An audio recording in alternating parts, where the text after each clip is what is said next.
नमस्कार, मैं हूं सुरभि ठाकुर और आप देख रहे हैं पंचायत। और इस वक्त हम दिल्ली के जंतर मंतर पर हैं और यहां पर लोग रिपब्लिक भारत के समर्थन में इकट्ठे हुए हैं। तो हमारे साथ जुड़ रही हैं ममता काले मैम, जो अपना पक्ष रखेंगी इस पर जो बॉलीवुड का दोगला व्यवहार है, जो दोगला व्यक्तित्व बॉलीवुड लेकर सामने आया है। मैम, क्या कहना चाहेंगी इस पर? पहले तो आपका मैं स्वागत करती हूँ और इस पर एक सवाल मैं आपसे लेना चाहती हूँ कि जब जनता प्यार दे तो मीठा लगता है, लेकिन जब जनता सवाल करती है तो इनके पेट में दर्द होता है। मतलब ये क्या है? इसे कहते हैं दोहरा मापदंड।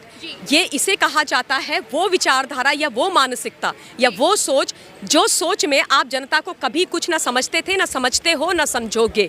आपके लिए जनता सिर्फ और सिर्फ एक माध्यम है आपको ऊंचाइयों तक ले जाने की के लिए। आपके लिए जनता माध्यम है सिर्फ और सिर्फ उनसे पैसे लेने के लिए। जहाँ तक अगर मैं बॉलीवुड की बात करती हूँ, बॉलीवुड हिंदुस्तान की जो जनता है उसको अपना केवल एटीएम कार्ड समझती है, अपना बैंक समझती है। कैसे समझती है?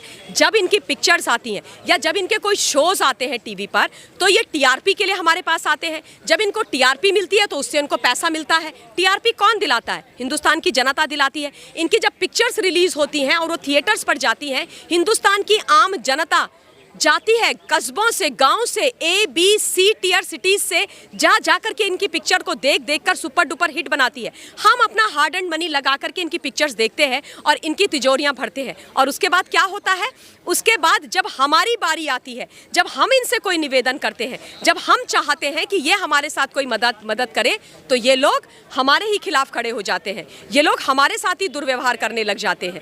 तो ये बहुत दुख की बात है और हमें ये समझना चाहिए कि इस तरीके का जो व्यवहार है ये क्यों हिंदुस्तान की जनता के साथ किया जा रहा है। जी मैम, बात करेंगे रिपब्लिक की। बॉलीवुड की तमाम 38 हस्तियां दिल्ली हाई कोर्ट जाती है रिपब्लिक और टाइम्स नाउ के खिलाफ। इस पर मेरा सवाल यही है कि ऐसा क्या पूछ दिया अर्नब ने, ऐसा क्या दिखा दिया रिपब्लिक भारत ने? सच्चाई तो दिखाई है मैम, चाहे वो हाथरस का मामला हो या वो राजस्थान के करौली का मामला हो। अर्नब हमेशा सच्चाई का साथ देते हैं, तो इसमें लोगों को दिक्कत क्या है, तकलीफ क्या है मैम? तकलीफ यही तो है, तकलीफ यही है कि अगर कोई एक सच्चा पत्रकार जो हिंदुस्तान के लिए खड़ा है, जो राष्ट्रवादी पत्रकार हैं, जिन्होंने आज तक पत्रकारिता के नाम पर सिर्फ सच्ची और अच्छी पत्रकारिता करी है, माँ भारती के लिए उन्होंने बोला है, हिंदुस्तान की जनता के लिए बोला है, हर उस व्यक्ति के लिए बोला है जिसके साथ दुर्व्यवहार होता है, गलत होता है, चाहे वो कोई कम्युनिटी हो, चाहे कोई व्यक्ति विशेष हो, कोई भी हो, उनके बारे में जब बोलते हैं तो तुरंत वो लोग जो खुद को सूडो लिबरल्स कहते हैं, वो लोग जो खुद को अवार्ड वापसी गैंग कहते हैं, वो लोग जिनको सच्चाई से परेशानी है, वो आ करके अर्नब गोस्वामी के खिलाफ खड़े हो जाते हैं। क्यों? क्योंकि उनको पसंद नहीं है ये बात कि कोई भी व्यक्ति देश हित में बात करे। और उन्होंने आज भी अगर बात करी है, हाथरस का इतना बड़ा सच उन्होंने निकाला है। आप मुझे सोचिए, क्या हर किसी में इतनी हिम्मत थी जो जिस तरीके का स्टिंग ऑपरेशन करके शोकराज जीवन, जो सोनिया जी के और दोनों इनके भाई बहन, उनके जो बेटा और बेटी हैं राहुल और प्रियंका, उनके राइट हैंड हैं, उनकी जो सच्चाई बाहर निकल के आई है वो बहुत ही घिनौनी सच्चाई है। वो हाथरस को जलाने वाली सच्चाई है। वो एक ऐसी सच्चाई है जिसके माध्यम से वो कहते हैं कि 2 लोग इधर से मरेंगे, 2 लोग उधर से मरेंगे, जब गोलियां चलेंगी उसके बाद राहुल गांधी आएंगे। यानी कि आप जो हो हाथरस को दिल्ली की तर्ज पर जलाने की तैयारी कर रहे थे। शर्म आनी चाहिए आपको। और जब आपकी वो सच्चाई बाहर निकल करके आई तो आप बिलबिला गए, आप इतनी बुरी तरह से डर गए, आपको घबराहट हो गई। आपने ये तय कर लिया कि अब अर्नब को चुप कराना है, अर्नब को किसी भी तरीके से झूठ बोलकर येन केन प्रकारेण उनको परेशान करना है। लेकिन इन्होंने ये नहीं सोचा कि ये एक अर्नब से नहीं, तमाम 125 करोड़ 135 करोड़ अर्नब गोस्वामी बन करके हिंदुस्तान की जनता अर्नब के साथ खड़ी है। अर्नब गोस्वामी जी ने ये जो सम्मान है ये अर्जित किया है। आज अगर मंजीत डागर जी यहाँ पर बैठे हुए हैं, वो अपने लिए नहीं बैठे हैं, उनकी किसी की कोई स्वार्थ सिद्धि नहीं है। आज हम सब लोग अगर यहाँ पर आए हैं तो सिर्फ और सिर्फ इसलिए आए हैं क्योंकि हमें अर्नब गोस्वामी जी के साथ हो रहे गलत का बहिष्कार भी करना है और विरोध भी करना है। और उन तमाम लोगों को जो अहंकारी सरकार महाराष्ट्र में बैठी हुई है, जो दम्भी बैठे हुए हैं वहाँ पे, परमवीर सिंह जी ने कैसे इतनी बड़ी गलती कर दी?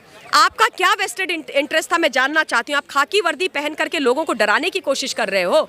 आपकी वो वर्दी से हमें विश्वास आना चाहिए, आपकी उस वर्दी से हमारे अंदर यह एहसास आना चाहिए कि अगर कोई खाकी वर्दी पहने हुए व्यक्ति हमारे सामने खड़ा है तो जो मुसीबतें हैं, जो डर है, जो परेशानी है, वो हमसे कोसों दूर है। लेकिन ऐसा दिख नहीं रहा है आज की डेट में मुंबई के अंदर में, ऐसा दिख नहीं रहा है। एफआईआर में रिपब्लिक का नाम नहीं, हंसा फाउंडेशन की रिपोर्ट में रिपब्लिक का नाम नहीं, और आपने रिपब्लिक को वहां पर नामजद कर दिया। कितने दुख की बात है ये। जी, उस एफआईआर में 6 बार इंडिया टुडे का जिक्र है, लेकिन परमबीर सिंह उसका नाम नहीं लेते हैं। ये जो चल रहा है मैम, ये क्या लगता है, ये साजिश के तहत चल रहा है या जानबूझकर रिपब्लिक की आवाज़ को दबाने के लिए? क्योंकि रिपब्लिक कहीं ना कहीं अब पूरे देश की आवाज़ बन चुकी है। इस पर आप क्या कहेंगे? ये पूरी तरीके से रिपब्लिक की आवाज़ को दबाने के लिए ही किया जा रहा है। इसमें कोई ये बात नहीं है कि इनको कोई सच इनके पीछे है इसलिए ये बात कर रहे हैं। ये केवल और केवल गलत तथ्यों के आधार पर रिपब्लिक भारत को बदनाम करने की। आप यहाँ पर अर्नब के समर्थन में आई हैं, तो मैं चाहती हूँ एक अपील आप कर दें लोगों से कि अर्नब की आवाज़ से अपनी आवाज़ को मिलाएं। मैं हिंदुस्तान की तमाम जनता से हाथ जोड़कर के अपील करना चाहती हूँ कि हिंदुस्तान के अंदर एक सच्चे राष्ट्रभक्त सनातनी पत्रकार हैं जो सिर्फ और सिर्फ सच्चाई का साथ देते हैं, सच बात बोलते हैं। कृपया उनके साथ खड़े रहिए, उनका साथ दीजिए। उनको हमारे साथ की बहुत ज़्यादा ज़रूरत है, जैसे हमको उनके साथ की ज़रूरत है। अगर हम चाहते हैं कि हिंदुस्तान माँ भारती पर कोई कुठाराघात ना करे, गलत चीज़ें किसी के साथ भी ना हो, उस चीज़ के लिए हमें साथ देना है अर्नब गोस्वामी का। आपके साथ की उनको आवश्यकता है, हमारे साथ की उनको आवश्यकता है। मैं उनके साथ खड़ी हूँ। मैं उम्मीद करती हूँ कि आप लोग भी खड़े रहें। बहुत बहुत धन्यवाद। इस वक्त आप सुन रहे थे ममता काले को, और इनका दावा है कि कोई साजिश नहीं है, सिर्फ और सिर्फ सच्चाई है अर्नब की बातों में, और रिपब्लिक जो दिखाता है सच्चाई दिखाता है। और इन्होंने देश के लोगों से ये अपील किया है कि आप भी अर्नब के लिए खड़े होइए, अर्नब के साथ रहिए, क्योंकि अर्नब को आपके समर्थन की ज़रूरत है।